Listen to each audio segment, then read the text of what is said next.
Sian Sutherland joins us, the co-founder of A Plastic Planet. It's an organisation that provides business-friendly solutions to counter the plastic pollution crisis. Sian, thank you for joining us on TRT World.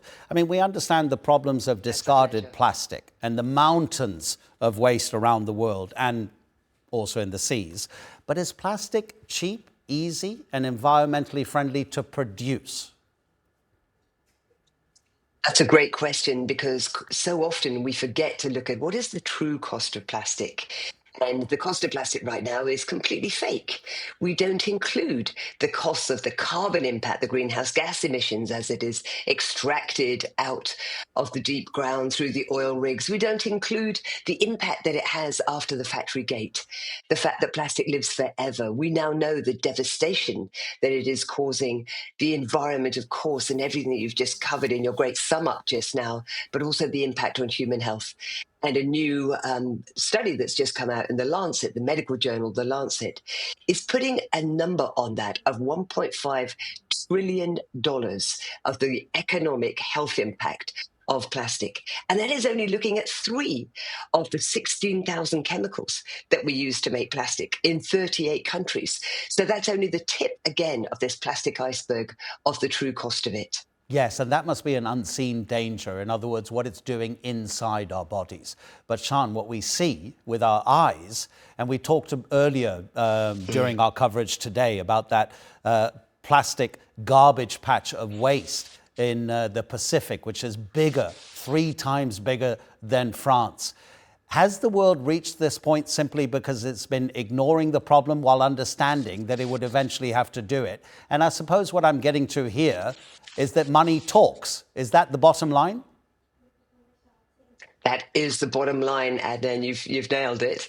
Because, of course, when plastic is a byproduct from the oil industry and the fossil fuel industry have had decades of really honing their communications for us to really focus on the wrong end of the pipe. Right now, we are focused on the waste. This is not a waste problem. This is not a pollution problem. Plastic is a design problem. It is an industry problem. It's a production problem. So really, we've had our attention deflected to talking about recycling. Maybe we can recycle a bit more plastic. As you said, 9% of plastic is recycled. It is not a material that was designed to be recycled. Instead, we need to look at the tap. And right now, we are set to have 1 billion tons of plastic pumped out every single year. 1 billion tons is really hard for people to think, what does that look like? We produce 600 billion plastic bottles alone, just for water, not for all the soft drinks. Think about the number of trainers, the sneakers that we use, mostly made out of plastic, entirely unrecyclable, even if there was a system to recycle it. 60 billion sneakers pumped out every single year. Every hour, 5.7 million toothpaste tubes. All of these things end up in our environment, as everything does. So this is the major part of the problem. We're talking about recycling.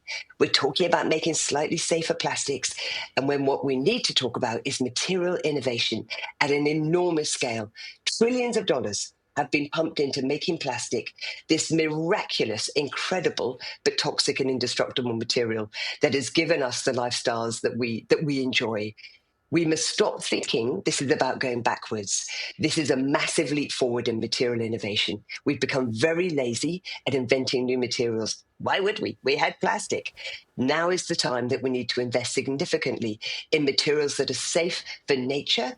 And of course, if they're safe for nature, they're also safe for us. They're telling me that we need to be a bit quick with this final question, Sian. I was about to ask you exactly that. Where are we with an alternative to plastic? Is there a single solution, or will every product that requires plastic need its own innovative alternative?